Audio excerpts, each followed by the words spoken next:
What's up, curious minds? Kevin here. So MOVA Globes is having a stay-home science fair competition, and you need to channel your inner scientist and enter. And I am one of the judges as part of a panel to figure out whose science experiment is the coolest.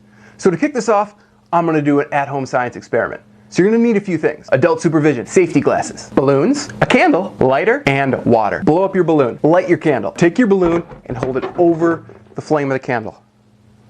Woo! Take your second balloon and pour some water in it. Blow this one up. Now hold your balloon with water over the candle. See, it's not popping.